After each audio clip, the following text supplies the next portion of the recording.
The greatest form of control is where you think you're free when you're being fundamentally manipulated and dictated to. One form of dictatorship is being in a prison cell and you can see the bars and touch it. The other one is sitting in a prison cell but you can't see the bar, you think you're free. What the human race is suffering from is mass hypnosis. We are being hypnotized by people like this. Newsreaders, politicians, teachers, lecturers. We are in a country and in a world that is being run by unbelievably sick people. The chasm between what we're told is going on and what is really going on is absolutely enormous. Hello, everyone. You are tuned into the Red Pill Hardcore TV show. And as always, I'm your host, B. And today we have a very, very special episode. For you people who watched the episode about the human trafficking, I had my friend here, Tina Melo, host the show, actually, guest host the show. Because, well, I wasn't able to do the interview myself. So I'll put the link down below onto the show if you missed that. You definitely want to watch that before watching this show. But I have Tina Melo here with us. And I'm going to go ahead and play a video if you guys aren't familiar with her. Hi, everyone. I'm also the founder of a very special, very unique, out-of-the-box thinking educational system. I graduated from Rhode Island School of Design. I have a Bachelor of Fine Arts as well. I got my certificate as an advocate for children in 2014 from the PLTI, Parent Leadership Training Institute. Now, isn't that kind of strange? A degree as a certified paralegal, Bachelor of Fine Arts, and an advocate for children. Very strange combination. Well, anyways, I was trained to think outside the box. And like many people in the world, we've all done a lot, and we've suffered a lot, and we've gone through trauma. Well, the reason why I started this program, I lived in Europe for 20 years as a fashion analyst. I supply 90% of the trend information to the companies in New York. And somehow I went through a very bad divorce, and I lost a lot, including my children. So when I came back to the States in 2011, I was traumatized. And so I wanted to give a little bit of background of why I started. It's not like I woke up one day and said, look, I want to teach kids how to be designers. It didn't happen that way. I almost call it a spiritual intervention because I kind of walked away from it constantly, and then somehow the universe kept pushing me back and forth. Why I'm here is because I was very upset about how I saw the educational system in the United States when I came back. Kids came to me, parents came to me and said, guess what? We have no more arts in school, our creativity is taken away, we're losing interest in school, we're dropping out, and they're giving us these stupid tests with things we don't even have to know.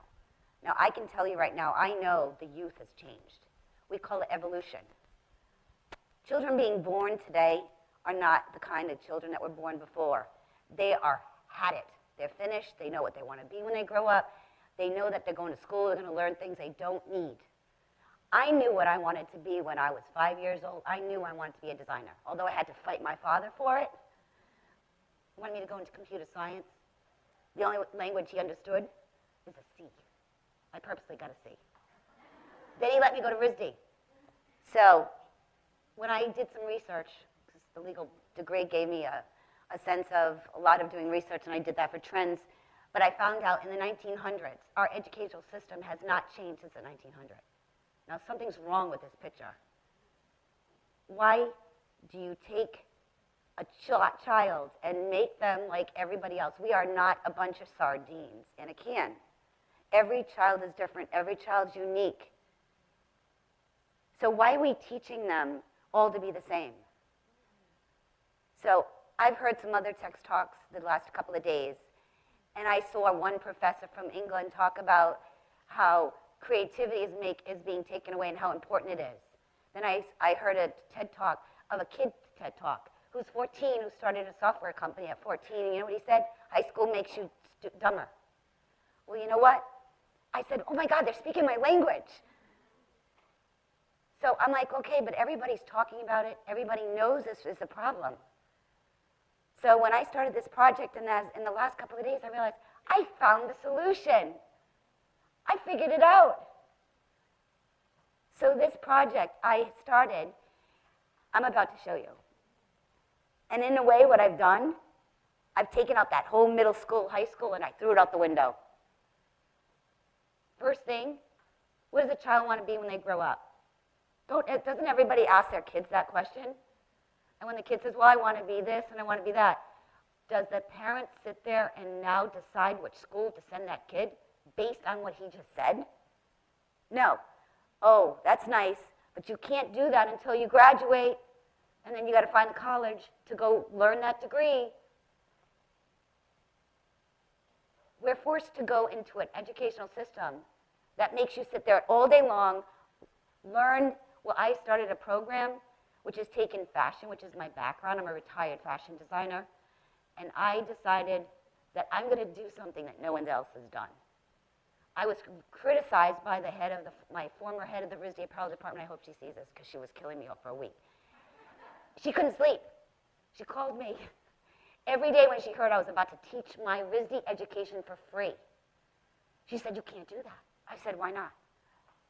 We're the creme de la creme. You're taking our expensive education, you're going to give it away for free? She could not understand. She comes from that old school mentality. You got to pay for that education. So wait a minute. So if I was born in an underprivileged family, I can't get the same education that that kid gets? Well, you know what?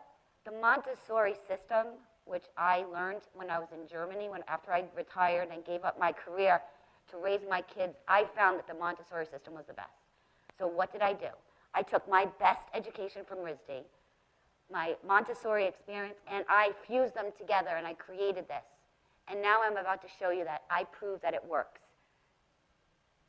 Take away all that, give the child what they need, and they're learning to do math, spelling, and everything at the same time they're being creative because they don't even realize they're learning. They're making their own choices. They're taking their own, how should I put it? They're taking responsibility for their own learning style. Plus, you're giving them an environment that they're being creative. They look at concept boards, they look at dresses. My whole studio is constantly changing. I took that all and I fused it together, and now we're being followed by people in Europe. Designers are there. They're coming out of the work. I don't even know who we're getting followed on Facebook. But I can tell you, I've had comments from designers in Europe that said, how do you do it? These kids are coming up with designs better than my colleagues. People in New York are following them. It's amazing. People cannot grasp that a 5-year-old can learn to sew, who can't even reach the pedal, make her own patterns, and make things that people would want to wear. So guess what? It's time to end this. This kind of educational system, we're done. It's all about healing, empowering, leading by example. So I hope everyone here, you may not understand this now, maybe 10 or 20 years from now, I want people in TEDx to maybe take what I've done and apply it to architecture, apply it to law, apply it to anything a child is looking to learn.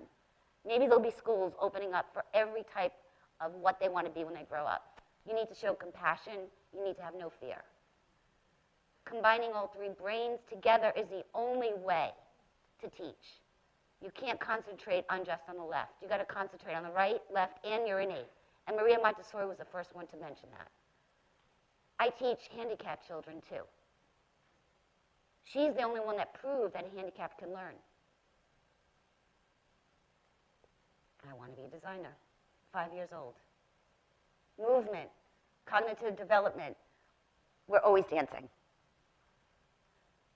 And I teach one-on-one, because what I teach is so complex that I have to get to know that student. I have to dig deep inside that student and know what makes them happy, and that's how I teach. I don't have my lessons prepared. I have the basics. But when it comes to my lessons with them, they choose the design that they're going to make, and that's how I teach. Every day, it's something different. They choose a harder design, or they choose a less harder design. They'll learn as they do. 4 hours, they learn to sew. I teach history of fashion. I teach real-world experience, freedom of choice. They're learning math. They're using spec sheets that we use in New York. They're concentrating. These kids have they have all those, whatever they call it, bipolar, this. These kids are concentrating, look, draping.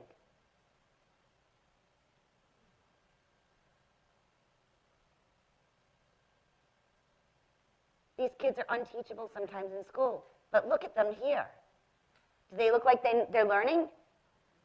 And what's the most important thing? Once you learn something, you pass it on. They retain the information more when they have to give it back. This little girl is just giving back to one of our new students. No competition. Fashion for a cause. You also have to show compassion. Look at what they've designed, 6 years old. These are kids of my students and what they've designed.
Yes, that's right. Melo was a TEDx speaker. I'm pretty sure this was long before she found out that TEDx was supporting pedophilia, with their TEDx speakers coming on saying pedophilia is okay. And also, I have Stephen Kelley with us. Yes. Truth Cat Radio. He's going to co-host the show with me today. How you guys doing? Great. Good. Great. Okay, so also we have Tammy, who's on the phone line with Tina, because Tammy has a bit of a situation. Tina, can you describe that for us? And Tammy? Yeah, Tammy, she's online. Tammy Reef, who is finding Jonah. Tammy, go ahead. Tell us why you're on the telephone and in hiding.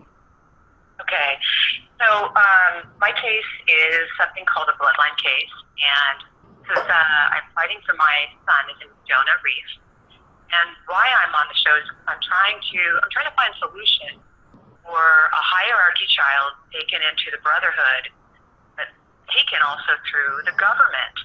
They take children through the government, through the courts, and it's quite an elaborate system and a methodology of how they do this through our courts throughout the world, in a nutshell.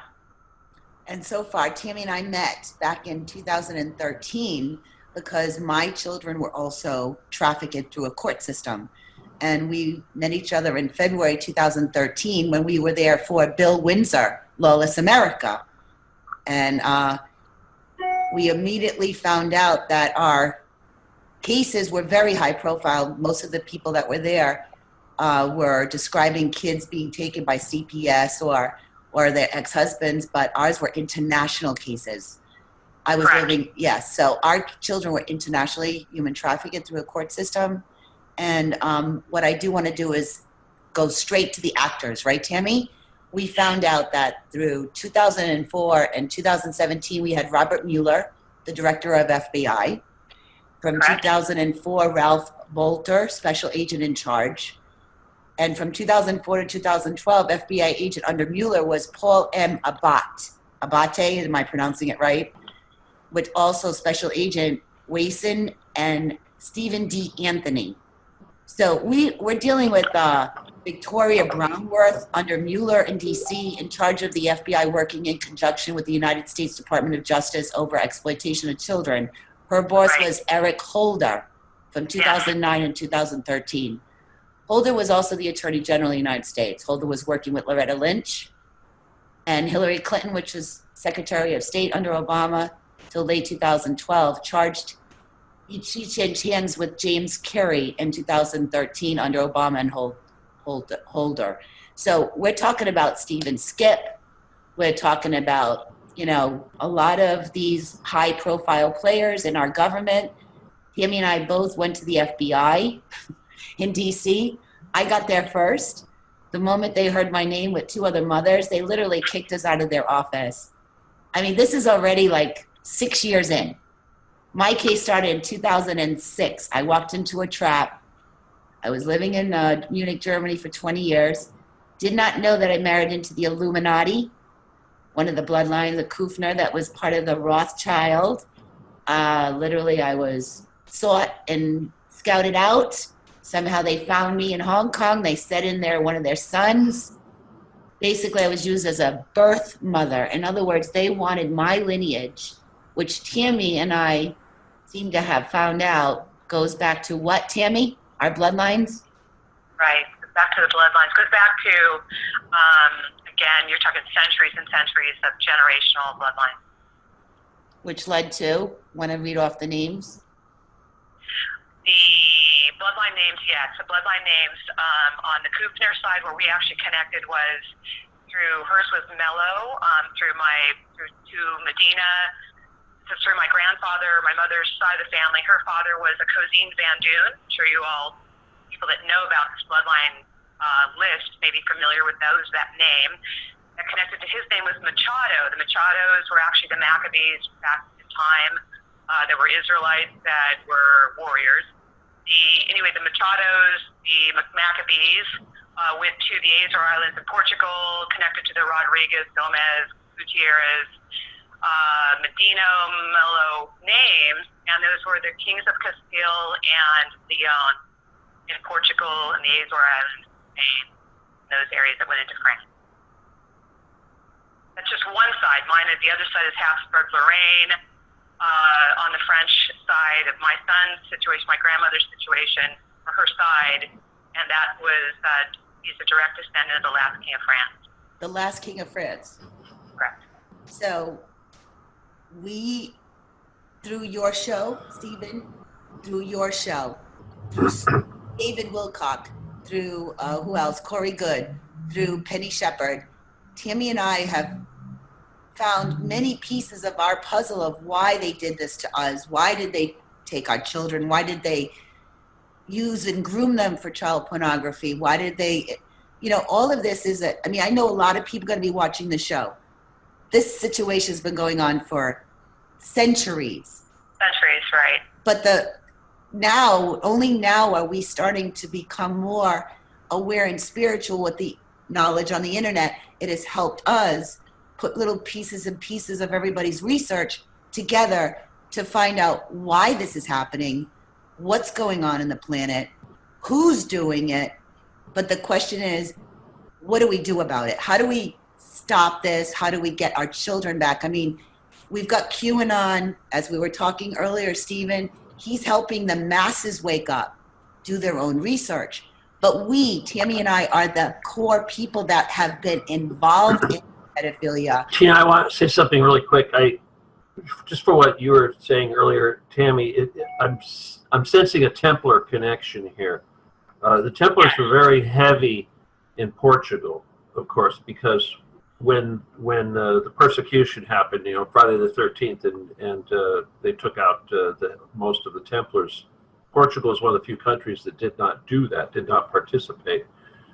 And when you mentioned the name Medina, right away it reminds me of a guy out here Hollywood that I've been investigating, who is a very high-level Satanist, very heavily connected in Hollywood, and also very connected to the Skirball Center and the Getty. So interesting, these family names. But so that's an interesting connection there. But that's a royalty, of course, the French royalty. But you see how the Rothschilds and the Israelite tribes work their way into the Germanic, Aryan, blue blood, Templar royalty and all that. See, so there's your connection right there.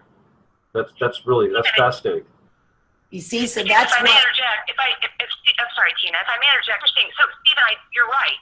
I did find out that on my father's side of the family, Jonah, my son, his grandfather, we found out, Sinclair. Okay, so his grandfather, they hid his identity. He was a Templar. He was a high-level Templar. They were the Templars from Scotland. Okay, so there is letters patent in the family. I want you to understand too. So again, I think I might have mentioned this on your show that on my mother's side, she's Habsburg-Lorraine, direct descendant from the last king of France. Her mother was actually entitled, by the way. So there's letters that the government has on that, and so you're going into the Priory of Sion, which my dad got a letter from the Priory of Sion, Sinclair, in January 2017. I also got letters myself that weren't letters patent that my grandmother had from the Habsburg-Lorraine side from the last king of France. And that also went into Spain, the kings of the Habsburgs of Spain and also of Austria. And then it went into how they intermarried into Portugal with my grandfather, the Van Doon side, who are Merovingian also. So that you see, you're right, there was this connection. I got letters myself the year my son was born, 2007, 4 of them, to join them.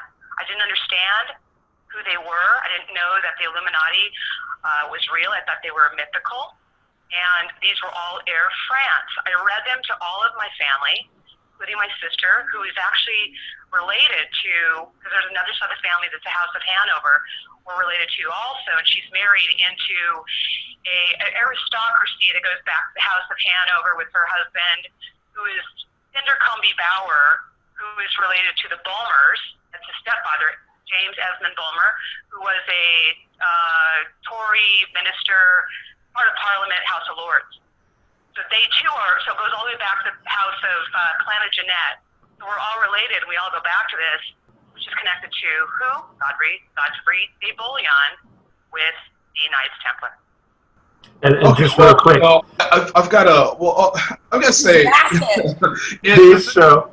I don't call these people are anything but illuminated. I'll say at this media, our media, we just call them Illuminati. Because, I mean, when you get a lot of inbreeding happening, what do you get? Psychopaths and retards. So we just refer to them as Illumitards because it's just ridiculous the things they do that are so inhuman. You would have to understand they're a subspecies now, and it is really ridiculous. And the thing about the QAnon, I gotta say, on record here, it's just, I mean, me being V, coming out representing Anonymous several years ago, and pretty much went straight to the top. You know, it's just this whole Q thing. Nobody knows who Q is, you know, and it's another one-letter thing because people say, who are you? You don't have a name. Nobody knows you. I don't need a name. I'll conquer you with a letter. So not too far after that, QAnon came along, and most people are catching on that it's mostly just a psyop because you do have the control of opposition to where you have someone stating some truth and then not doing anything about it, and then all that does is creates a group of people to be targeted. Okay, who's following this QAnon? Who is, supporting this? And then it's sort of like the Roche Hotel. Then they want to get everyone to go to this one spot and bomb it. So these people are potentially going to be targeted like crazy. Now, becoming a truther in itself, that has risk anyways. But I myself, even though I'm anonymous, I'm afraid to show my face and stand for what I represent. This QAnon is not a tangible being. It's a psyop. But take from what you can. There's a lot of truth, a lot of awakening, but also be aware that you need to safeguard yourself once you come across the truth and learn everything that comes with it. Because once you become knowledgeable of things, you then present yourself with a danger to the corrupt status quo. And so, go ahead, Steve. What were you going to say? No, I was just talking. She had mentioned that the family went to Scotland, and I think we needed to mention that that's kind of a bastion for the Masons and the Scottish Rite. So I just thought, you basically what the ladies have tied in Israel, Germany, Scotland, the Masons, the Templars, Portugal. It's all the way back to the tribes of Israel. So I think that's a pretty fascinating little history lesson, right? If you go further back, I have actually a big plaque in my house, and it was only last night that I went up to the plaque and I took pictures, and I found the name goes even further than Melo. It's one of the oldest nobilities of Portugal. Name Romero. What is it? Whatever. It's Romero Rodriguez, which Yes. is before the Melo that married in with the Pont de Leon, the Ponce de Leon. Ponce de Leon, which were the kings of Leon and Castile, So of Portugal and Spain. So that's our bloodlines. And Well, Tina, I thought it was funny that she mentioned Corey Good. That's like the third time I've heard his name today. So that obviously is something we talk about. We'll stick it actually with Corey Good. well, since I was little, I've always had dreams and visions, and I don't know what it is, but I've always had this intuition, you call, or psychic ability, or a gift of prophecy, or when I visually see things, I can draw them. I just have this creative ability, and I had dreams I could control. I could do astral traveling. I was always flying. I always felt like I was in a time machine, and I always wanted to travel back in time. I had repeated dreams that would go on forever, and something draw me to Egypt. And I don't know, ever since I was a kid, I apparently had this gift. I thought everybody had it. And I saw my children being taken from me before it happened. I started having a lot of warning signs. I mean, the universe almost worked. I should have been dead. I've had an accident that I should have not walked away. Somehow I lived and survived without a scratch. And there are things in my life that I went through that I traveled to the Azores every summer since I was 6. I have this gift of traveling around the world, and since I was young, and I understand humanity. I have this thing about helping people and kids, and I can discern between evil and good. I usually feel the energy when I'm in a room, and I walk away. And so, I mean, eventually, when this happened with my children, I literally had insomnia for 3 years. I couldn't sleep. I worked on doing research. I learned legal language. I got my UN German legal second degree. I started taught myself to write German legal briefs to fight for my kids. I mean, the first thing my ex-husband did was he emptied out the bank accounts. I used to be a multimillionaire. I used to make $300,000 a year. I was a high-flying designer in New York. I mean, suddenly I'm poor and I'm evicted out of the house, and my kids were ripped away from me in 6 weeks. And I was trapped by an international hate convention treaty. He had 6 law firms, and I'm sitting there without one. And it didn't matter what I did. I'm an intelligent individual. I was a high honor student. Everything I did, I was one. I thought, what did I do in my life to deserve my husband being a pedophile and grooming my children for porn? And I'm finding the information. I had 100 pictures of my children taken by the father, and yet this court handed my children over to him. I thought to myself, what is wrong with this picture? No, No government was there. Right now, there's nobody in this planet. Tammy and I spoke last night. Nobody right now, anywhere in the world, that can actually go after the pedophiles and bring justice and bring our children back. There's not one agency anywhere. Can I second that? I'd like to interject. I'd like to second that. Now, I also went a step further in a second approach. I want you all to know that after Tina and I met in 2013, I did have one side of the State Department that did help me. I had some good people, is what it is, in children's issue, that knew this was international child trafficking. My son was profiled in nude photos after they got him out of the country on a fraudulent passport in Australia. And so once he left the country on February 26, 2013, was profiled March 4th of 2013. So, and then I had another side that they understood that they were battling, which was Children's Matters, inside the State Department. Now, I know, Steve Kelley, you'll know, you probably have some background knowledge to know that the CIA does infiltrate all of those organizations and has their own people that are stooges that are set up to make it appear that they have this job title in those departments, and that's exactly what happened. So where I'm going with that is I want you to know that I'm here. I'm trying to find a solution. I used to be an art director, thought master.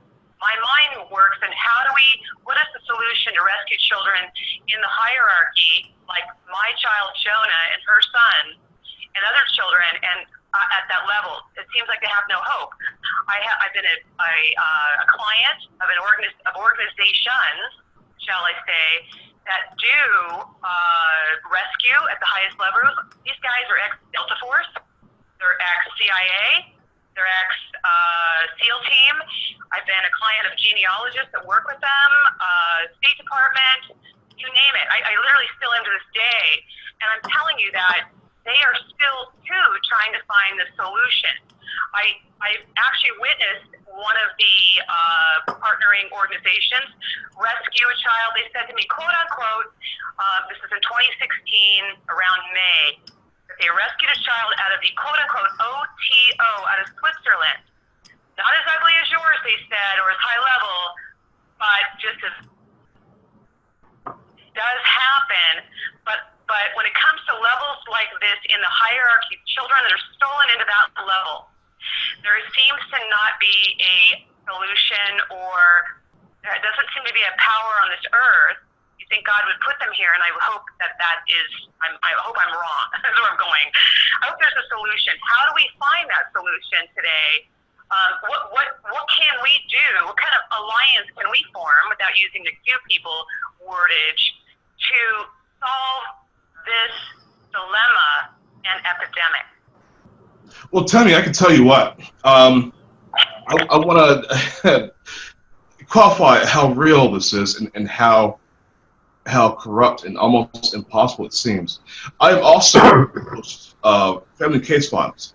For those of you viewing this episode right now, I would have already released at least 1 or 2 episodes of it. It'll be here on this channel and other places, so I'll be sure to link it. I'm also the host of Family Case Files, which I have a lawyer co-host, who, we give advice to people having CPS cases.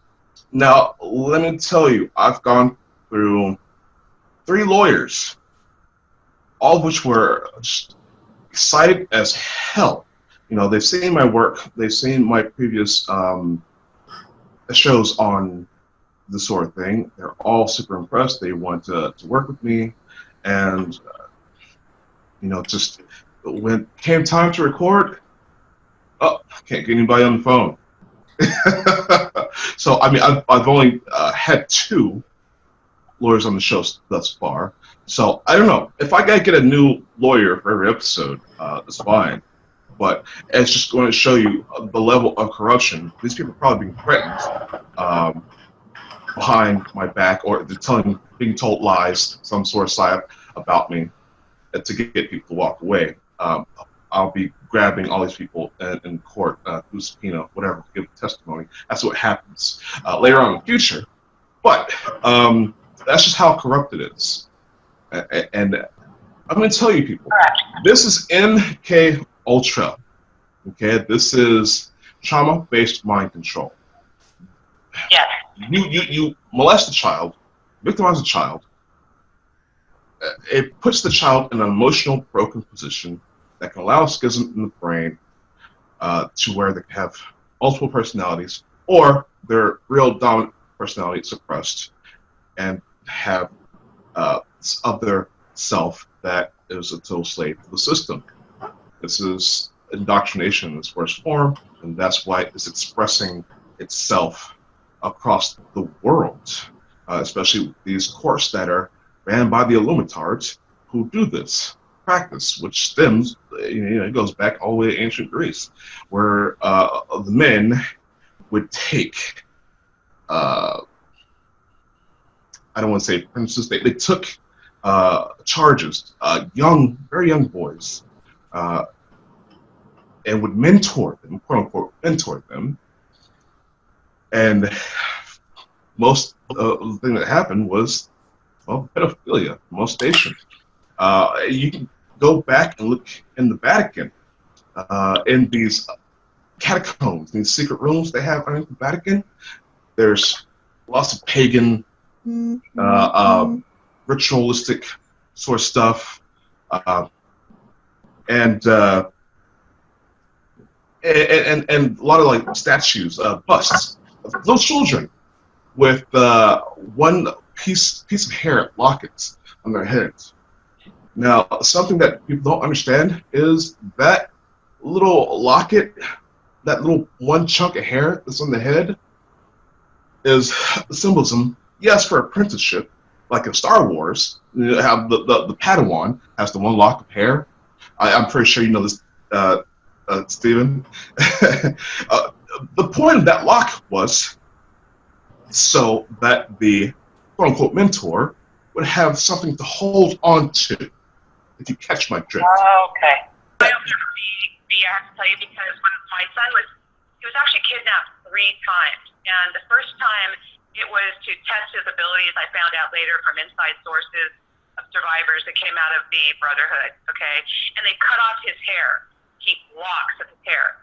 So I understand exactly what you're saying.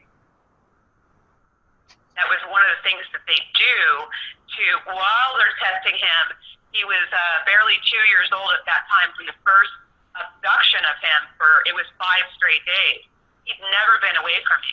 And they did it through the methodology of making it look like I was married, making it look like I've never been married, by the way, to anybody. And making it look like, they put other cases that they would basically play musical chairs with, of other people that this other character guy, Sullivan, that they used, he was just a front handler. But this was someone they used that was doing this on a regular basis. This was his fan life, basically. So that means that that's what he was groomed to do in the cult, in Brotherhood, and Illuminati, to basically marry women, breed with them, and steal their children through the government, through the courts. So, and they're all different levels. They're not all the same level. They're all different levels for whatever reason they target them to take their children. Jonah happened to be, they cut off his hair, and that was to save that lock of hair. I understand that.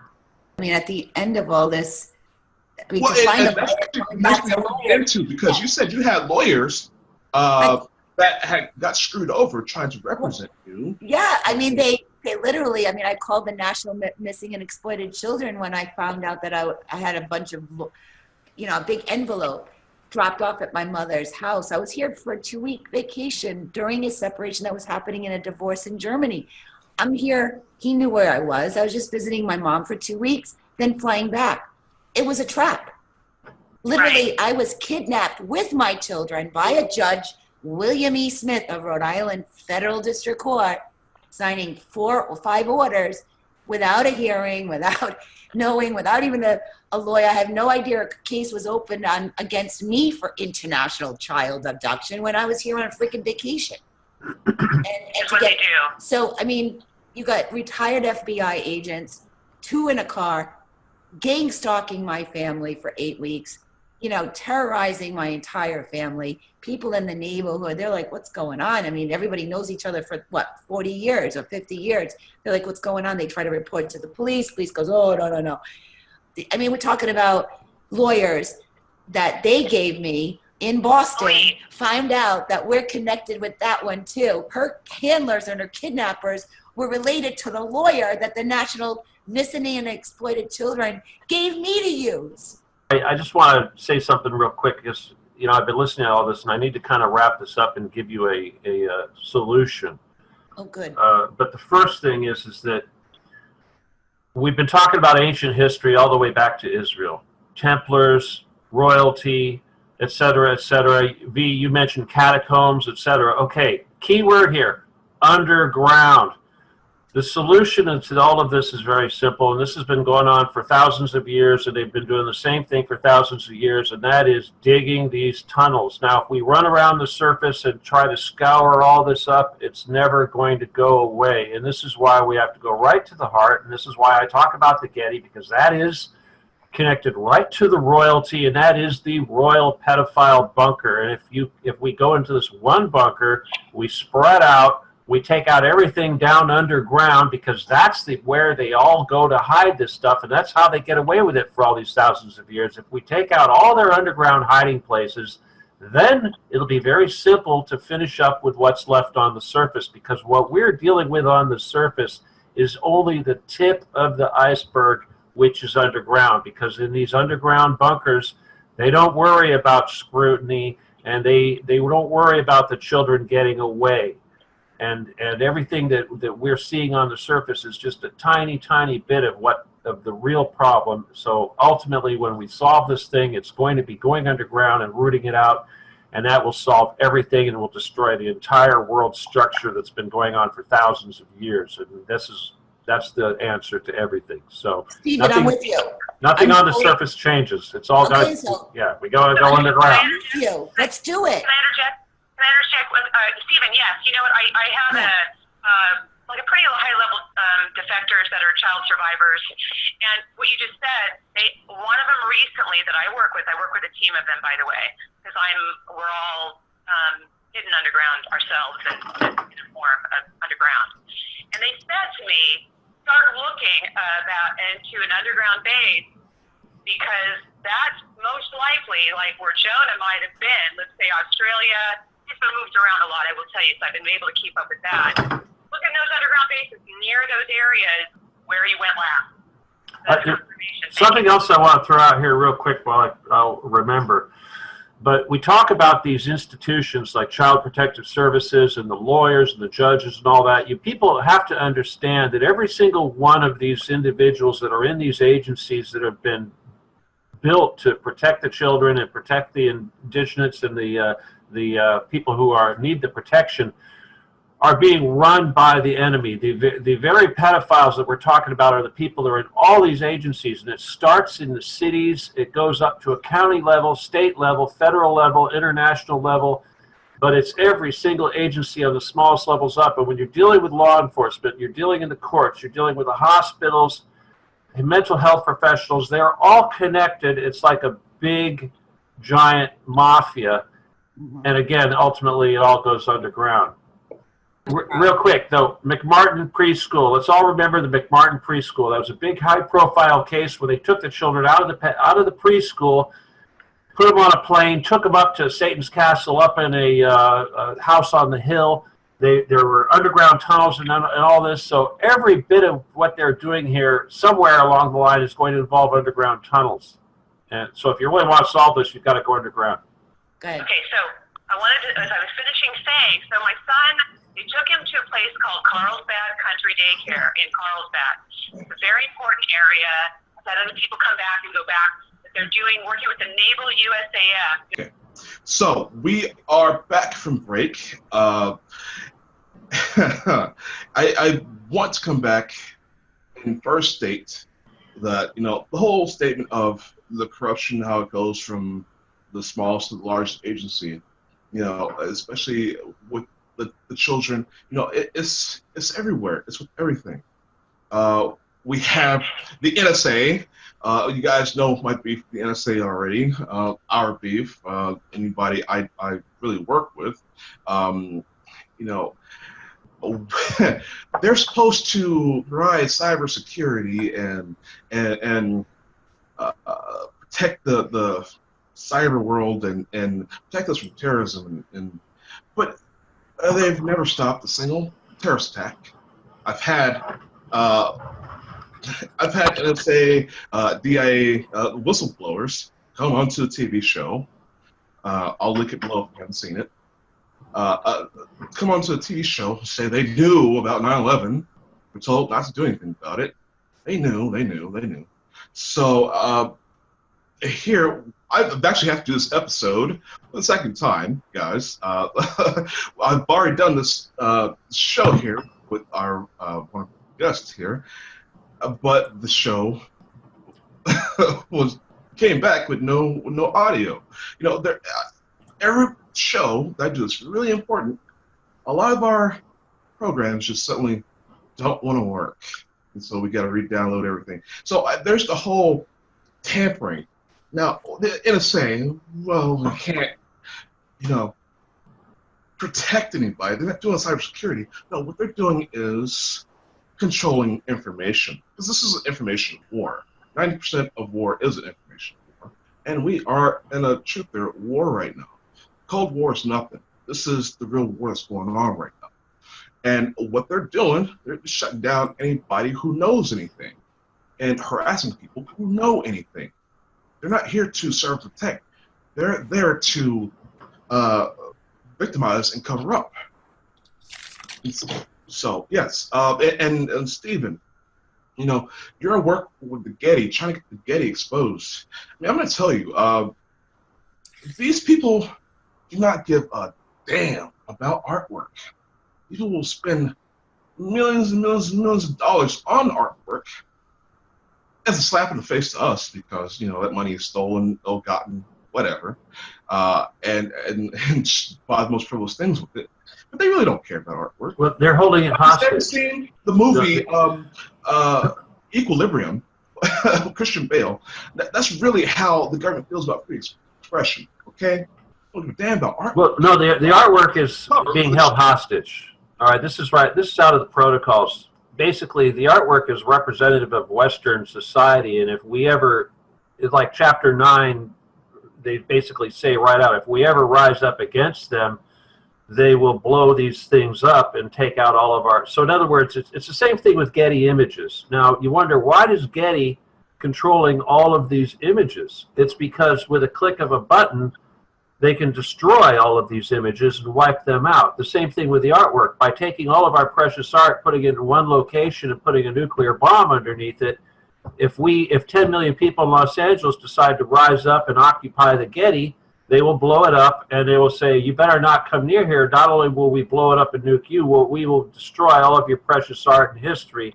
And they've said 200 years ago when they wrote the protocols, they said that if you ever rise up against us, we will destroy all of your archives.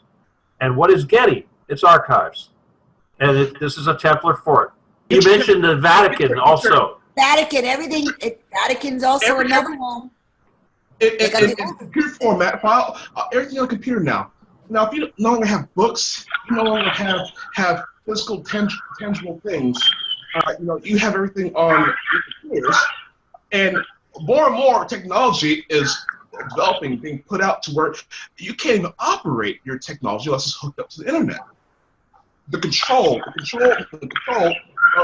the information, and so I really want to tell people on that note, keep your books, keep all your hard copies of everything. Don't rely on having your books and anything like that on your devices. Don't get these people in control. The only reason why I'm able to do what I do currently is because I put my information in a place that these people cannot control and access. A notepad, a notebook. How they want to keep, here's a scheduler app. It tells everything that you plan on doing for the next month or so. And you have to be hooked up to the internet to use this. screw off. How about that? The personal computer can't be used without internet. Can you imagine? The enemy only controls one thing, and that is information, all the media. And that is the only weapon they have to use against us is information. And that's why when the personal computer came out, we started doing our own desktop publishing and video and what have you. We completely invaded their control structure. And that's all they've got. They don't control the armies, they don't control the governments, but they do control the medium that controls it, that tells everybody what to think. So that's where we're threatening them. Little interception with it. That's what they noise they put out. She got intercepted, guys. So I want to know, Tammy. I'm glad that you're able to come back and do a second interview. Because from what I was told, you have to end up being relocated every time you do a show or something. What's going on with that? What ends up happening, well, our team has noticed, and there's different teams I work with, they've noticed that they were all of a sudden, we will get, like just now, we have funny different sounds that let me know without somebody interrupting me, and sort of my train of thought off, basically, that we have some problem. So what happens is we have strange vehicles that will show up at a location under law enforcement, black SUVs, white SUVs, we'll have vehicles, or they'll completely throw off our system, intercept it, and cut it off. And we'll have strange tracking after that, where we can't even our computers will be completely where we can't even get online. Okay, we can't even we'll have even. We even had a point where we had even an Indian man come on and pretend to fix it, not like your normal guy will come on that's trying to hack in. All of a sudden they'll be giving us information about we know where you are. They'll say names actually. That gets that's really bizarre. We've also had people sitting with computers in their car outside of a building where we're broadcasting, or we've gone to a location so we can do what we're doing. Through like a VPN, basically. Okay. So they're intercepting. They have the keys to the VPN, and they're basically shutting us down or intercepting or doing something so that the audio or gets distorted, and you can't. And their tracking is what they're doing, and they're listening in. Well, I'll tell you what. There's such a thing as called there's gang stalking. Okay, and there's also the noise campaign. Okay, before I started the show, right as we're booting up, 2 ambulances came by. And Tina also mentioned that ambulances. And then I've actually had to relocate to a different part of the studio here to get away from the motorcycle campaign. Just like yes, I get every time I record, there's a gang of motorcycles outside revving up their engines. So yeah. And what happens to me is what they do is they get to my landlords. Like it started when I first got back to Germany. I found myself evicted out of the house. He wanted to get rid of me, put me in a psycho ward, just throw away the key, lock me in a German jail. I mean, Tammy and I have both been locked up, but it still didn't keep us quiet. But my landlord recently started writing all these weird things. And I know from everything else through the years, same tactics, same old game. It's old now. Like we see through this pathetic game that they play. They can't even come up with something new. It's always the same old. So yeah, I just got evicted. Ever since I posted that thing, that's it. It came down, boom, boom. They know everything we do. It doesn't matter. If I may interject, even to confirm what Tina's saying, is that what will happen too is they'll open opportunities that look great, like a place to live or a job. And what you don't know is you've walked into the people that we're fighting that are interconnected in the quote unquote family. You won't know until something weird happens. You start to notice the red flags, that there's something wrong, and then until it's too late, they become they become very, very, because they're narcissistic, so they become very, very blatant. Like, I was at a location right after talking to you again, I wanted to mention that within a few days, not only did the fake police show up, but I just got a report even today, after moving to that location, the police chief in that place, which was, I don't like to say, but it was someplace, that was in the northern and the part of between Canada and Ontario and Washington State. Then the police chief show up and sat outside. Now, I didn't know that he didn't have anything else to do, and he has nothing else to do but sit outside of a location. I thought he was pretty busy. He can send his own guys in. So that just tells you, like, these guys, how the power that they have to send in their own, or to send in people that to violate their abuse of authority in their power. They have the ability to send those kind of people out there to make it look official, so that the common folk wouldn't know if something happened, abduction happened, which would that is what happened to my son and I, by the way. That's how he was last taken, a warrantless kidnapping, no paperwork, no nothing. They said I was the wife of somebody, and that I even used that I was Mr. Sullivan, and that I ran from a California court when I was never married and I lived in another state, so they had no subject matter jurisdiction. So again, it goes back to what you said, the law stuff, a methodology that they use and abuse to target their victims and abuse the system. Absolutely. I had police outside my studio after our call.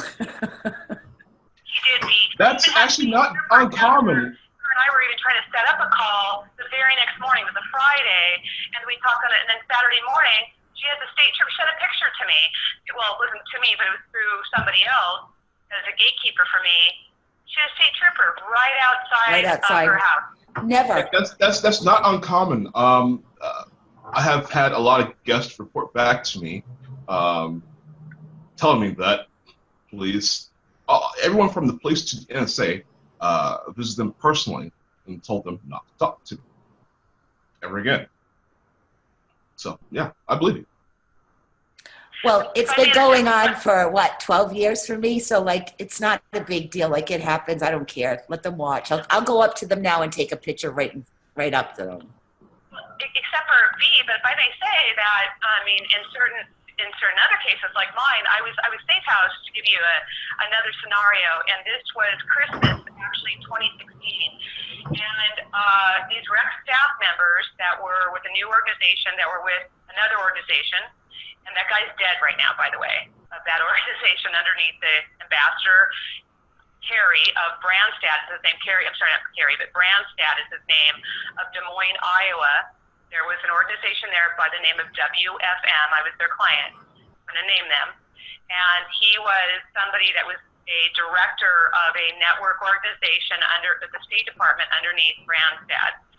So I was their client, and they work with other various human trafficking organizations. They also had a ministry. Very scary. So my point in that is that I ended up being safe housed with some of their ex-staff members. And we had the NSA, we have a capture because it was on a network that we were able to capture it. This was December 2016. Literally, they had to smuggle me out of that location because there was a mole in our midst working for the NSA. We have it actually showing the NSA was directly, there was like a fire that went across the sky about 8 p.m. around New Year's. So you're going into 2017, like I said, but we already had some sighting of the NSA in December 2016 into January 2017. So I'm telling you that why would the NSA be interested in someone like them or someone like me? Why? If this wasn't all I'm saying it is. What would they need? Why would they need to do that? Why would they need to track people like all of us or me? What would be the point? They have do we look like dangerous to you? Again, can I answer that question? All right, I'm going to answer that question. All right, first of all, remember we were talking about the bloodlines earlier and all that sort of thing, and we also mentioned Templars. It's not the NSA, it's the Templars. Templars are the NSA. The NSA are the Templars. Okay, now why do they do that? Why do they track the bloodlines? That's what they've been doing since the Crusades. Because there's two things. they track the alleged descendants of Christ, and they also track alternate factions of the Templars, because the Templars have gone through breakups during a couple different times. Obviously, they got shut down when they took them out, but they also, World War I and World War II, they fractured. We have Faction A and Faction B. So Faction A is always looking for Faction B and keeping track of Faction B. So if you have royal blood and you have Templars following you around and watching you, it's either you're related to Christ or you're a Templar, and they want to know who you are and who you're related to and who's messing with you. Well, also, let me add on top of that. Yeah, there there is this thing about, I think this is mostly expressed in ancient Japanese culture, but it's the same thing. You have the main family and then a family branch. And typically, the family branch members were made as royal servants. A higher class than everyone else, but still servants. And so, today, speaking of today, with the NSA, their technology, what they're doing with the chemtrail spraying, and I'm going left field here, but follow me. With the chemtrail spraying, all the aluminum, barium, titanium, strontium, all that stuff that we're bringing in breaks our blood-brain barriers, neural lacing our brains, our nervous systems. We become something that can be queried by, biotelemetry. Okay, this is, and they want to. Not only are they remote mapping brains, but they're also following our genetic makeup. They're wanting to see, what, who has a history of being a rebel, who has, revolutionaries in their families, who are the people that have, this and that in their family, and they're trying to see what they can to track these people. Yes, well, let's kill off the future Paul Revere's. Let's kill off the future Nelson Mandela's. Let's kill off the future Guy Fawkes. Okay, and so these are the people who they want to cull these people, essentially, kill these people, and make sure that the only people who are left behind are those who are obedient. Now, there's such control freaks that it's not just going to go into tapping into the genetics to monitor the genetics, but also be able to alter the genetics. You can turn on a gene trait by hitting a dormant gene with a energy source, a photon. It'll activate a gene source that wasn't active before, that wasn't expressing itself. So they really want to tailor people, but they're way off from that as of right now. But the NSA is not interested in catching terrorists. They've never caught any. They've never stopped any terrorist attack from happening. They're interested in monitoring and control. They're social engineering. Everything we've said up to this point is proof of that. And it needs to stop. Well, absolutely. That's what we're here for. We need to figure out, like Stephen said, how do we stop it? If we all start finding each other, which is beautiful that we found each other, and that there's more of us out there. If we finally join forces, it takes more than us, but we're the start. But we do need to do something about stopping them, Stephen. So I'm all ears. Tammy's all ears. All we want to do is rescue the kids, all of them. Wait. Now I'd like to interject, if I may, for a second, and I want to also confirm what Bee said and what Stephen said, and I found out in my own case through being a client, also working with somebody who's ex-MI6, who in did say exactly what Stephen and Bea basically said, that they did track people in those bloodlines. I didn't know that they were, the Knights Templar were NSA, and I want to confirm that. They said, what they basically said to me was that they were scared. They're scared for their own family, to be able to give me more. I don't get to sit, I sit in a war room with these people and I get debriefed, is what it is. So what they said is that there's a primary group, like Faction A, Faction B, that fight each other. They fight each other for power. So I did get that. I want to confirm that too, as being a client of anti-trafficking organizations of the hierarchy. They said that you're dealing with the primary, called a primary group, that is paying outside the United States, that is paying a secondary group inside the United States using ex-mercenaries and guys, basically they're a Knights Templar. Well, I want to confirm with you, Kamala Harris, who basically, she was the Attorney General of California, who hid and covered up the international kidnapping of my son Jonah out of Alabama and North Carolina. Two states my home was at that time was Alabama. We were visiting North Carolina. They were Knights Templars. They were a police force she helped set up in California. And that made the news. That I was surprised it made the mainstream news. This is something that any of your viewers right now can look up, and it's out there. But they were connected to Jonah's case because that's who came after me.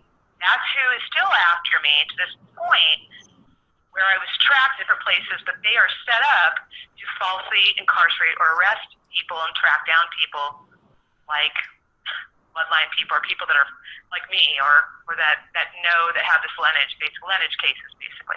I want to confirm that to the listeners. This is real, and this is really a situation, and we're talking about solutions here, and how do we fight this? So this is real. Anybody else that's going through this, that's listening to this, they need to know that you're not alone. I'm a victim of this, and I actually, thank God, have how to gather evidence and how to capture it, because I was taught by people that were private attorney generals, and basically I was their protege, so I understand law on the private side and the public side. So I'm very clear about how to capture that kind of evidence, and I have it. Well, documentation is anyone's best friend. When you deal with an establishment that, they have the sword, but they also rule by the pen, well, and that's another issue I'm having with my other TV show, Family Case Files. I've got 1,000 people that want to be on the show, but nobody has their paperwork. A lot of these parents are being screwed over, not getting any of their paperwork. They're not either getting it or not keeping up with it, because they have this embedded programmed false sense of security that, well, The lawyers do the job. A just government. It's just, I didn't do anything wrong. I'm just gonna lay around and get through this. And every piece of paper that's given out in the courtroom, you need to keep it, because later on, these people alter the paperwork. People alter what's said. We know that. And it's not just people dealing with CPS, it's people dealing with everything involving the courts. After every hearing, after every appearance, gather your paperwork. keep your paperwork, scan it, keep it in digital files as a backup. Keep that on a thumb drive. Keep everything. Because I've had loads of people complain to me, this was not what was said. This was not what was said. I don't have the paperwork. It's not what was said. I tried requesting paperwork. They won't give it to me. They won't give it to me. No. After dealing with these people, documentation is your best friend. You're all ready to take up the sword against people. The court transcripts. Move on to that pen and paper. Even those can be altered. Court transcripts. It took $4,000. I mean, I didn't have any money. I had to borrow money. $4,000 to get the court transcripts. And also, it's not even just a court transcript. Before any summons, before any having to go to court for any reason, you file for video recordings of your court cases, because these are criminals. Okay, what do criminals do? They work behind closed doors. They close these doors. Nobody. That's why his hell downtown. Nobody can really be at. You got to pay for parking. You got to. They sequester themselves in a place where you have to work your way to get to, and you have to, gag orders and things like this. What happens when a criminal wants to take your children? Well, he's going to go into your house, take your child, he's going to kidnap you, gag you, so you can't say anything, and then make off with what they want. If you want to know what a criminal is, well, how does a criminal act? A gag order? Kidnapping's going on. Okay, these are criminals. If they were just, there would be no closed doors. Documents would be there for the public. If the defendant, plaintiff were willing, there would be video recordings of everything happens in every court. Media would be allowed to sit in. No, these are criminals. They want to do everything in secrecy. Secret society, people. Right. Okay, because criminal authorities were prevented from walking into that courtroom. When I tried to even go to the state police, they were following me, and the judge yelled at me and basically refused to, you know how bad CPS and DHS is. Mine actually interviewed my children. They were not even allowed in the courtroom. My cases were held at 5 o'clock in the afternoon, which is when the courts weren't even open. I was dragged to a courtroom hearing. It's sort of like being ransomed. It's like ransom, No, we're not going to show you, kids. But you got to show up. What money are you going to pay us? This is how criminal acts, right? Criminal protocol. Tina was calling me at that time, and it was going. So a lot of those things were going on with her. I can verify because I was around her. I was with her in 2013. In early 2013. So I can verify. Those things were really happening to her, to Tina at that time, just as she was with me when I was trying to get help with the FBI and the State Department. We were in Washington, D.C. together, so I can verify the stumbling blocks and the things that we went through in Washington, D.C. So it's very, and not only that, but even when they falsely incarcerated me and kidnapped me to cover up the international kidnapping of my son Jonah to Australia in February of 2013, and I will tell you that I was actually making headway with the good guys in the State Department that knew, I found some good people that knew that we were fighting another entity in Children's Matters of the State Department in 2013, and these guys, I found out later they were ex-CIA, or they were part of the CIA. I can't even say they're ex. They were CIA at the time. But what I want to say to you is that, with that said, these guys were, because I had a case open, I was even working with Sessions. I want you to know. Sessions. He was my Alabama senator of Alabama, and I had a meeting in it's called the Russell Building in Washington, D.C., with his aides, with Danielle and some others, and they said, this is interesting, and this was actually February of 2013, and mid-March of 2013, and they were willing to help me. He said, the only thing they said to me was, we can't go after the kidnapping, but we can go after, the Alabama Fort Payne Judge Whitmire, who did a favor for the people in California, Judge Pollock, Judge Irabaiti in San Diego, Bonnie Dumanis, the DA of San Diego, Kamala Harris, the Attorney General in California, and attorneys Jane Wesley Brooks, Dan Burke. I'm naming people on purpose, and also my own attorneys, Katie Abendetti, and also Andres Heitelen from Los Angeles. The purpose was to say, hey, okay, we can't really go after kidnapping for whatever reason. I never understood that. Now, I'm sitting at the Russell Building numerous times here in Washington, D.C., and they said, but what we will go after is the Title 4D. We'll get them that way. It's no different than going after Capone and saying, hey, we'll get it for tax evasion. Same idea. But they were willing to go after him. I had sessions held, is my point. They said, can you be here in the next week, and this is like later on in mid-March, and do a presentation on Title 4D, how money is being stolen out of my back pocket in Alabama, and we'll help you that way. Do you know I was kidnapped within days, is where I'm going with this, and I was hidden in the system under the name Tammy Reese, R-E-E-E-S-E, like Reese Witherspoon name. And then they finally hid me where in an old part of, like a dungeon part of the jail with men. Now, you know that would never happen. And I have people that actually knew I was in there under another name. So I basically, it's a type of trafficking where they actually falsely incarcerate you and they make money off you, the DA's department.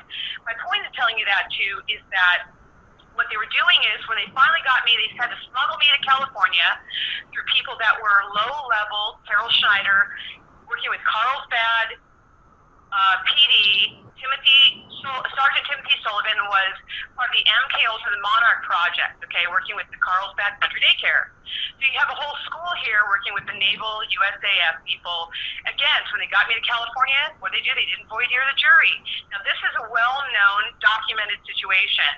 Cindy Dumas with Save Kids International documented this. She looked through the window, and she had other people that were there. There were 50 court watchers. Guess what?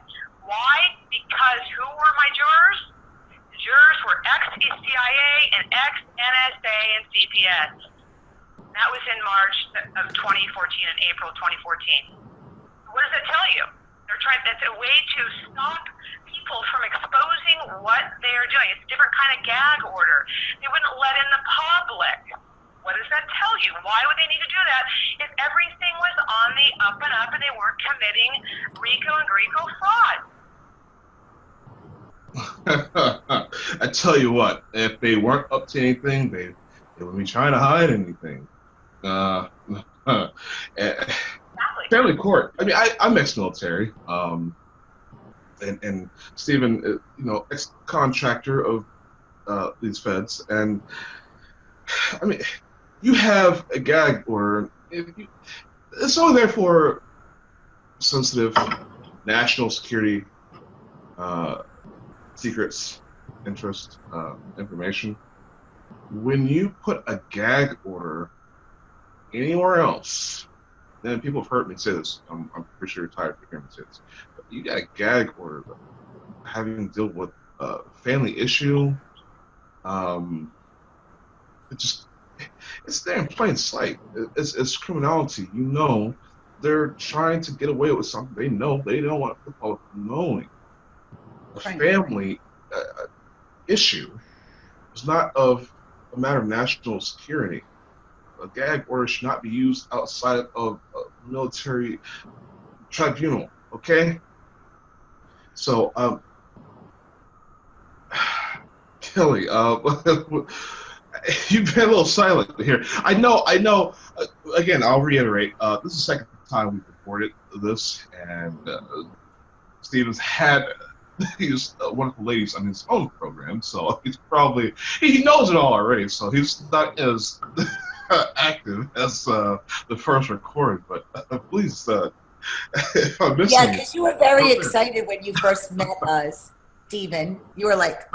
Well, I know at the end of the first show that you were saying after we got done recording, hey, get these people's their names, their pictures, and all this stuff. What was that about? Exactly. All right. You know, I was there a little earlier when I was listening to you guys talking about cars and vans outside. You know, I didn't want to go there, but they don't do that to me. They used to do that to me, but they are scared to death of me. They know what I will do to them. And if I catch a car following me, or if I catch somebody outside, they're going to be scared to death. They don't even want to fly airplanes over me and do surveillance, because I will look at that plane and that pilot will know I see him, and he will start freaking out because he's worried his motor's going to die and he's going to crash and he's going to die, because these people know what happens when you mess with me. they die. Okay, and this is the thing, you know, things are changing. I mean, I'm very angry. You know, I'm listening to what you're saying, and I have a plan. Oh yeah, I have a plan. I know how to end. In fact, I'm the only one in the world right now, it seems like, who knows how to end all this crap. And it pisses me off when you talk about Q, and I don't want to say anything bad about Trump. God bless Trump. However, no one has any damn answers. I'm the only one that has an answer. I know where to go. I know what to do when I get there, and I know how to get in. Oh, you're not the only one, my friend. Well, no, listen, I know where to go. No one knows what to do. I know how to get into the damn bunker, okay? I know how to get in. I know how to shut it off before. I know how to take out their nuke before they can make it go off. I know how to take out their defenses, and I know how to penetrate their nuclear bunker. And there's nothing they can do about it. It's only a matter of time before we do that. And when we do that, it's all over for them. And they better give up now, because it's going to be a slaughter if they don't. And it's coming soon. And I think they know it. I'll tell you what, Stephen, there are underground bunkers, and there are these underground tunnels. And I've actually told people this a lot. They want to know, well, how do you know what family is doing what? How do you know these rich people, what they're doing?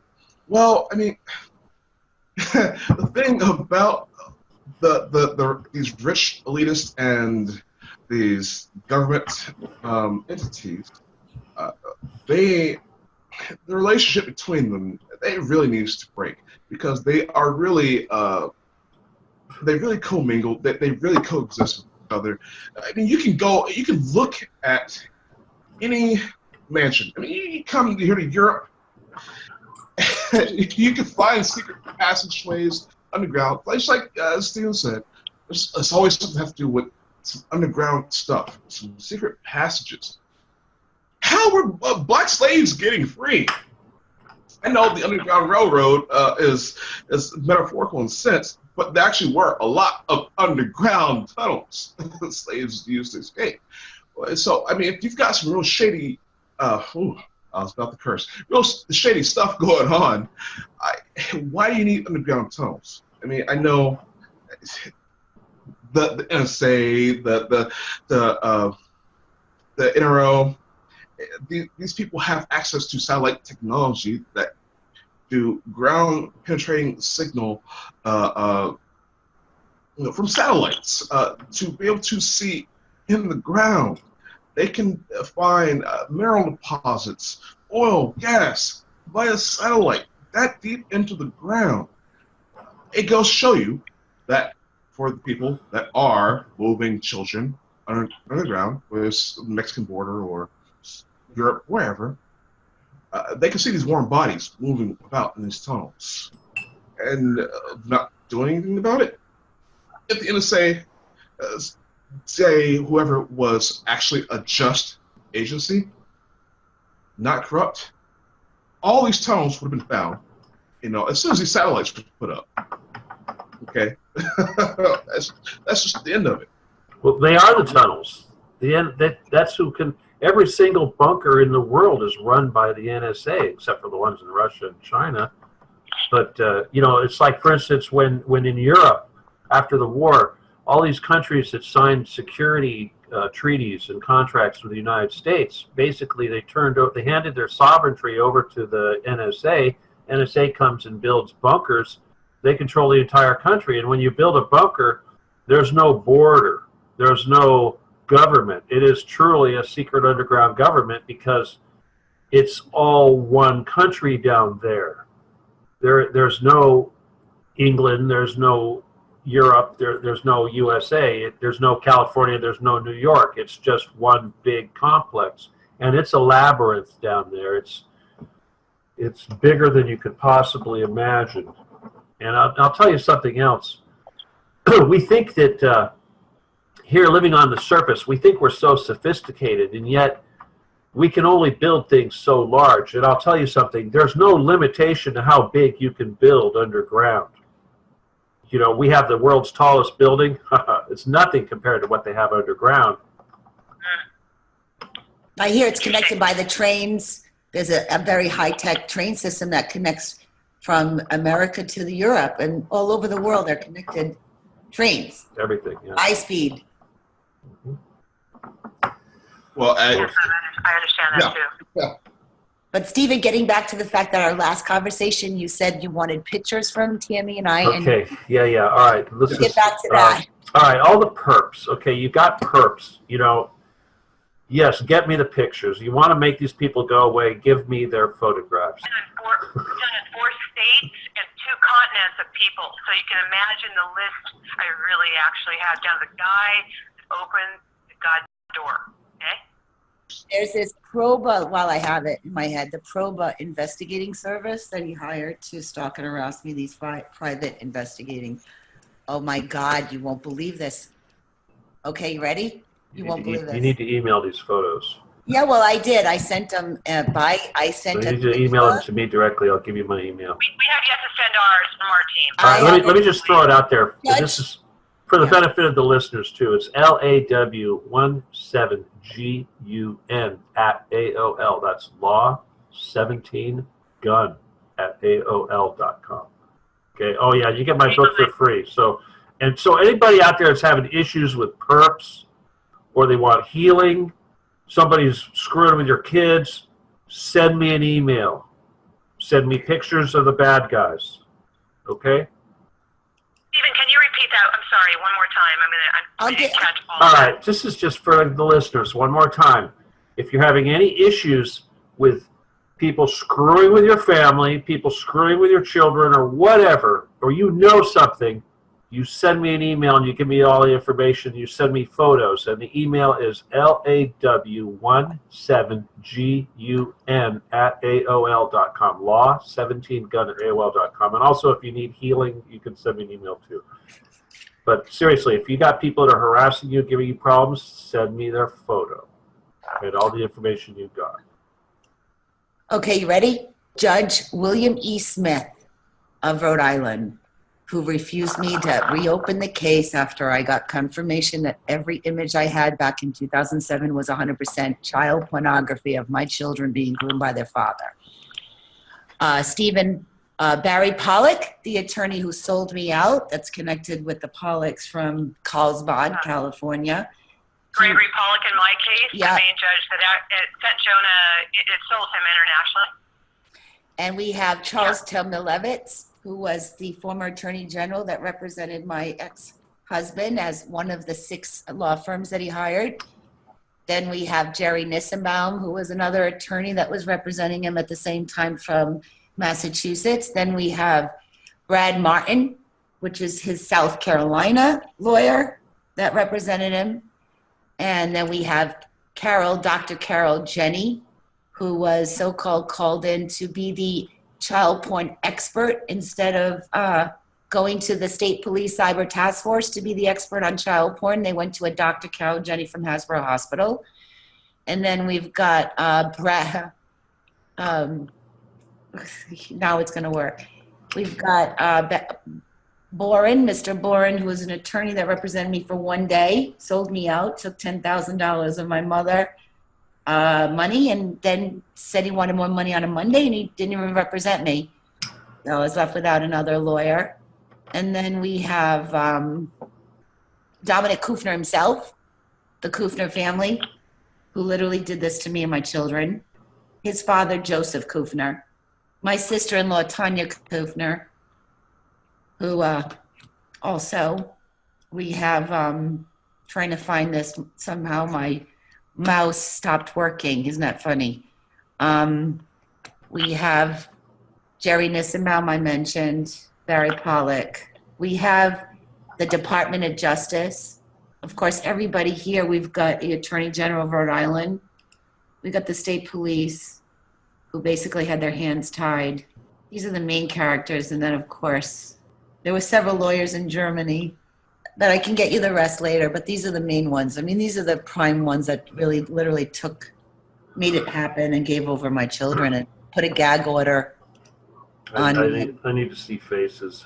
But I have faces. I sent them all to V. Actually, I have the faces and the profiles and the addresses. So I will send an email. The like to mention, I'll mention the case of Jonah people as well. Tina may not have that in front of her at the moment, too, since we've mentioned that. So in Jonah Earl Reeves' case, that stemmed actually from a child who was kidnapped first out of Alabama, his home residence state, in December of 2010, under fraudulent circumstances and no valid orders, since the state of California is the one who perpetrated the crime, and blackmailed Judge Whitmire out of Fort Payne, Alabama, who was first actually protecting my son and I in Alabama after we moved to Alabama from California in March of 2008. My son was 3 months old. So what it was the Title 4D case. Title 4 actually gave authority over to Alabama, which gave Alabama the jurisdiction. That meant they were the only ones to make any orders of the case, which actually is even a bigger fraud. It even makes the whole case in California. Anything they did to my son and I means that it was all null and void. That means it was void ab initio. It means you could wipe your butt like with toilet paper with anything that they created on paper. That's my most crass way of saying it, to make it so heinous to our listeners understand the absolute corrupt, absolute value of what they did. Didn't mean anything. There was no authority behind anything that they created and did. It was all void and fraud. So with that said, we have an Alabama judge, Stephen Whitmire, who took a bribe in 2010, December. Actually, it started in October, even before that. Actually, I'm sorry. Even they were working with him back in mid 2010. So we found out. We was flown down to Central America, and then they blackmailed him from there. Is what happened. Then he started doing the fraudulent work with an attorney for Sullivan, Brian Sullivan, who was a handler. Her name was Dana Marie Grimes, who's also a victim of the system, adopted in to her family. She's part of the Brotherhood. She's out of Fort Payne. She also is out of Birmingham. So that was his attorney he used in Fort Payne, Alabama, working with the attorneys who actually schooled her, directed her, which was Daniel Burke, very well known for child kidnapping and legal kidnapping through the system. He's the most powerful attorney in San Diego to do legal kidnapping. Daniel Burke and his associate, who's now a partner, his name is Pierre Domery. From there, I had an attorney named Stephen Bussman, who was a magistrate in my town of Henniger, Alabama, where I moved. He also ended up taking a bribe because he was close friends with Judge Stephen Whitmire, who was in charge at that time, was Judge Irabaiti, who was her boss, who was the one who oversaw this, Judge Kenneth K. So, a Japanese judge, and he was also an appellate judge in California and San Diego, the 4th Appellate Division. So he oversaw this with another over Eugenia Irabaiti in 2009. Then we took it over from there because she was pulled out for fraud and also misconduct. It was also Judge Gregory Pollack, who's connected to Tina's case of Barry Pollack as an international attorney. Judge Gregory Pollack, his boss was Elisa Alinsky. I'm not sure how to pronounce it. Alinsky, who was the presiding judge in 2010 when Pollack took over. Pollack is the international kidnapping judge. You can actually look him up. Anybody in your audience can look him up. He is notorious for doing all kinds of crimes in the system. He's one of the worst listed judges in California under Crystal Harris's case. So, this is a guy that's made the news for being notorious for fraud, for kidnapping through the system. He's absolutely famous for the types of misconduct he uses and abuses his authority to do through the system. He helped kidnap Jonah through the system with the second attorney, Brian Sullivan, another alias for Brian Nolan, and also a transgender man named Denise Glazer, a.k.a. Denise Wallach, aka who's now known, who's admitted that she trafficked my son Jonah in January 2018. Put it in writing. I want you all to know. We have it. So they all worked together with a CPS woman by the name of Lupita Castro Zuniga, who hid herself in the system in this case by twisting her name, Lupita Zuniga Castro. So these people were all involved with Bonnie Dumanis. They all had her sweet authority and kiss of, she backed it, she was part of it, she allowed it. She's been allowing these cases to go on in her jurisdiction for many years and been part of this situation. She's the head of the LGBT. So, with a woman named Carol Schneider and her sergeant, Timothy Sullivan. He was part of Carlsbad. He was a sergeant in Carlsbad. These people are one big happy family. Brian Sullivan had people, Greg Sullivan pretended to be the sheriff of San Diego, put on my paperwork to pretend to arrest me when he was the sheriff. William D. Gore in 2012 was the sheriff, not Gregory Sullivan. Gregory Sullivan was the booking clerk at the Las Colinas jail. He put himself down as the sheriff to try to grab me and my child in North Carolina, where I last saw my son November 5th of 2012.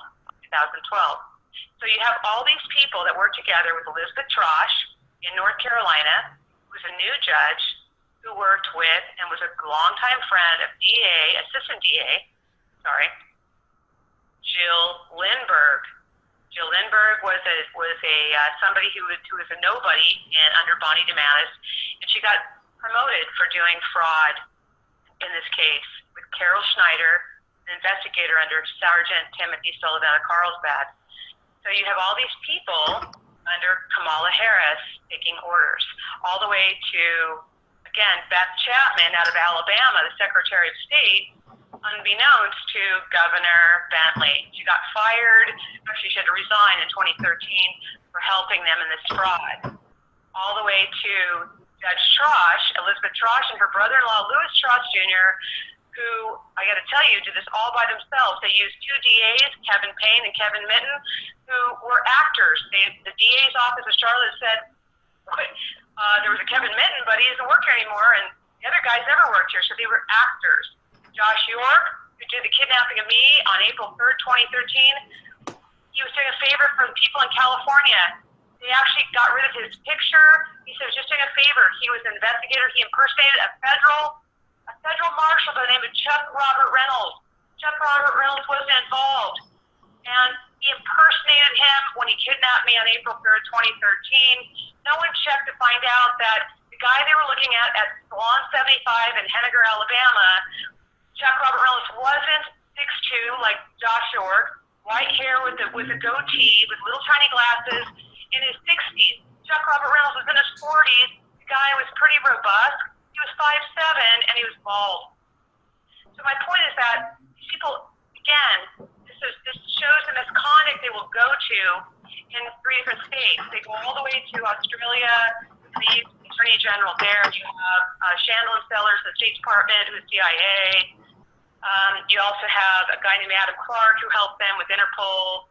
And now we believe that there was, his name was Eckhard Pfeiffer in Interpol. Oh God, and Eckhard Pfeiffer was a friend of mine since Anon. Remember, we put that together since 2011. Right. Eckhard befriended me, and he's from Munich. Said he was going to be on my side, try to help me expose this. I'm Dominic Kufner, send people, try to get into his computer, be like the hacking Anon. Eckhard somehow is the pedophile sympathizer. Right. So And he's been watching me since 2011 on Facebook. But Tina mentioned how Brian Sullivan really was somebody who was a CIA agent, actually, that he was an operative. Is why he would work with the courts, that Bill chose with the courts, with Denise. Her real name, his name is a transgender man. Her real name is Denise Nolan, working with Boeing from Minnesota, and also California. This is somebody who was really in charge, working with the daycare, Carlsbad Country Daycare, working with Shanae. He was the intern at the DA's office, pretending to be a daycare worker. Miss Shanae was her name, at the Carlsbad Country Daycare, working under director Melissa Reed. So they were all involved in this whole trafficking ring in California. worked under Sullivan, who was CIA, USAF, and also Naval. He worked Naval. He actually worked out of, I guess it's out of Christchurch. There's a base there. It goes all the way up to McMurdo up in Antarctica. And so they did flight missions there. So he was somebody who was a flight engineer in the 80s all the way up. So you have this ring of military people that are trafficking children through the courts and using them for what? Their spiritual gifts, or whatever they think, if they're from generational bloodlines, because they're hoping that there's a genetic memory that passes down, and those high-level children that come from those bloodlines that they can use them is what it is for different projects like Project Orion, Project Genesis, Project Carousel. Those are different projects, and Stay Wars with SAIC, which Denise Nolan, aka Denise Wallach, had people she was connected to with Boeing and aerospace, and so was Sullivan. This is why these people were chosen, is all I'm saying, connected to other people who made it appear that they were family members. So they chose children for their genetic ability, their genetic makeup, lineage, to use them for their psychic gifts in these type of Star Wars, Star programs, is all I'm saying. That's what I found out. Okay, well, Tammy, great information. I want all of my anonymous constituents to look these people up. I want them doxxed. I want to know who they're connected with, what orphanages, what Cash for Kids program, whatever they're connected to. I want to know all the dirt on these people, and I'll give you your shot at coming on the show. It's time for Anonymous to step up. Yeah. Did I throw one more name? I've got more, but Alex Weintraub,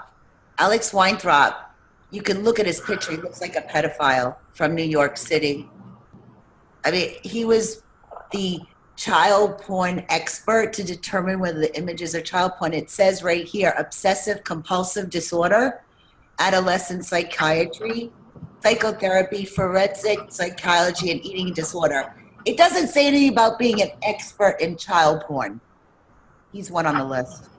The prophecy is that in the 2012, 2013, 2014, so who was in power at that time? You got to look at that.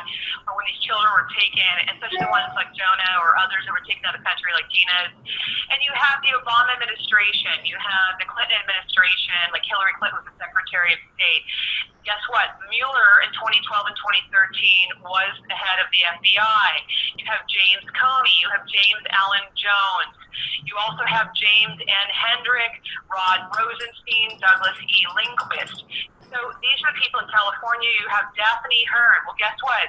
The organization I was a client of, WFM, they were working with Bill Hearn.